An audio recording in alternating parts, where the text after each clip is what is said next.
If there's one thing that brings family together, it's drugs and alcohol.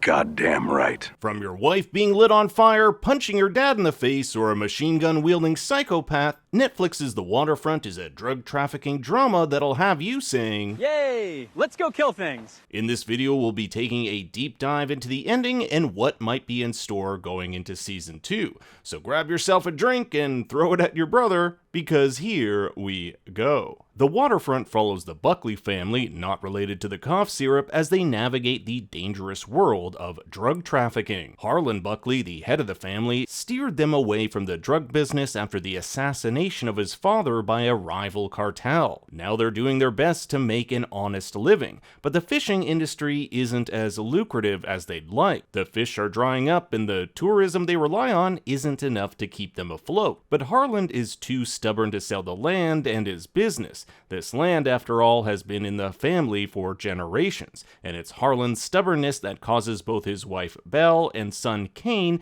to go behind his back and make deals without his knowledge. However, they have two very different ways of solving this problem. Kane takes the more dangerous route, opting to engage in a series of drug runs to make some quick cash and pay off their debt. This drug run gone bad is what sets in motion the events of Season 1, as by the end of the first episode, Kane's boat is overrun and his shipment of drugs worth millions is stolen. Belle has a more risk-averse strategy, but one that will ultimately lead her down a dangerous path. She, along with developer Wes Benson, plan on turning the land into a resort complex, but when Belle sleeps with him and pulls out of the plan, she finds herself in even more trouble than she began with. Ultimately, Harlan has to get back into the drug business to save the family from going bankrupt, which puts him in touch with the season's main antagonist, Grady. This narcissistic drug kingpin has no regard for human life, often killing those who cross him without batting an eyelash. On paper, it seems like a good pairing.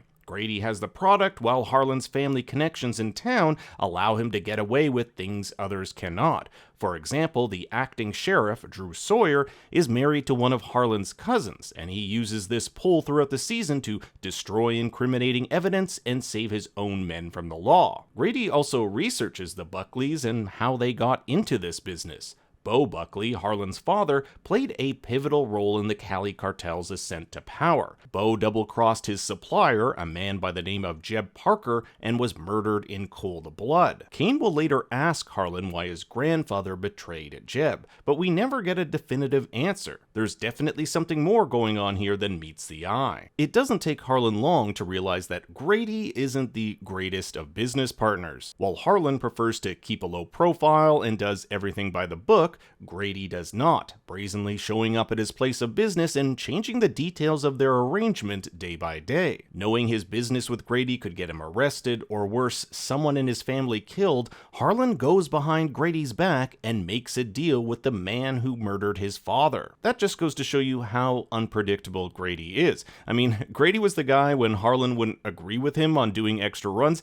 had him tortured by jellyfish. Harlan's deal with Jeb is as follows. He'll provide the boats and runners for the distribution side of things for the next year and take any heat from the law should they get caught. In exchange, they want Grady killed and $7 million up front, with $5 million upon completion. This being a year-long deal suggests Harlan wants to make the money to protect his family, then be done with the drug business once and for all. Jeb ultimately agrees, but Grady catches wind of this scheme and kidnaps Harlan's daughter Bree in the season finale. Bree's had her own inner demons to fight. As a child, she witnessed the death of her grandfather and was told by her parents to just pretend it never happened. This trauma may have been what led her to become a pill-popping alcoholic, an addiction which culminated in her accidentally lighting her house on fire with her son in it. She lost custody of her son, Diller, which becomes her main driving force throughout the season. Grady wants to trade Bree for Harlan, and this deal will happen on his yacht in the middle of the ocean, far away from where anyone can see. And Grady makes it very clear that only Harlan is to come.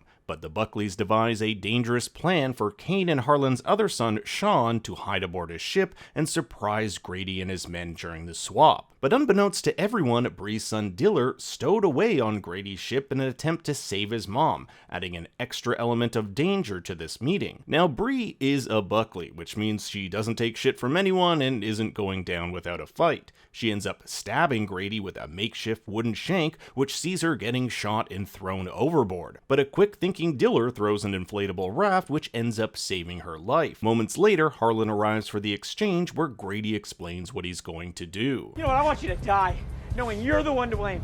You're the one that led your family down this path. Luckily, Harlan is saved in the nick of time by his sons, and a shootout ensues which sees Grady staring down the barrel of Kane's gun. Throughout the season, Kane has grappled with wanting to be a good man. Anytime it came to killing someone, he shied away and his dad would take over. So when Grady taunts him, saying he's too much of a pussy to pull the trigger, Kane relents and kills him. Over the course of the season, Kane slowly turns into the man he never wanted to become, his father. He's a cheater, drug dealer, and now killer, just like his dad. We also get this moment of candor from Harlan in which he tells his son the real reason he dissuaded him from becoming a football player. At the end of the day, Harlan didn't want to be alone in this family business. He worked alongside his father and now wants Kane to work alongside him. Bree survives her gunshot wound and experiences a hallucination of her adult self forgiving her younger self for the murder of her grandfather. Bree put the blame of this murder on herself, thinking she could have done something, but now she's realized it's not her fault. With her not accepting any narcotics for the pain while in the hospital, it suggests we'll see her completely sober next season. Harlan thanks his other son, Sean, a man who up until a few weeks ago he didn't even know was his kid. Sean's mother never told Harlan, and I got the feeling Sean is more committed to becoming part of this family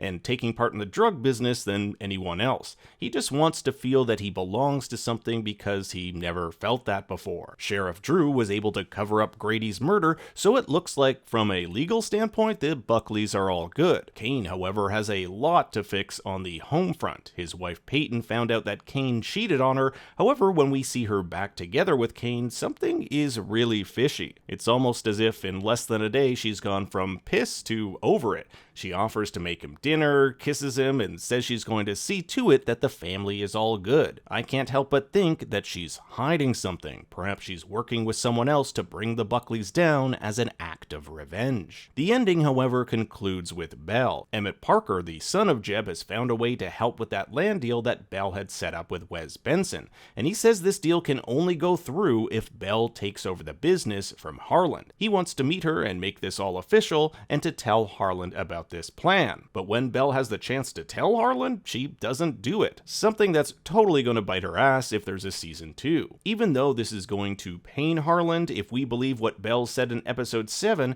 everything she does is for the good of the family. I have always put you and this family first. Fuck you for not seeing that. To make the deal official, Bell meets with Emmett at the fishery to find that he has Wes tied up to the chair being beaten to a pulp. This is to ensure Wes's complete loyalty to Bell, who he will now call his new boss. So going into season 2, we have Bell going behind Harlan's back to develop the land, as well as the fate of the drug business up in the air. I imagine this whole resort and development will be a giant front for an even larger drug business expansion, one in which several of the Buckleys will get themselves caught up in. But now I turn it over to you. What did you think of the first season, and what do you think will happen next? I want to hear your thoughts and theories in the comments below. Thanks for watching, be sure to like and subscribe, and for more bad takes you can follow me on Twitter and Instagram at ThinkStoryYT.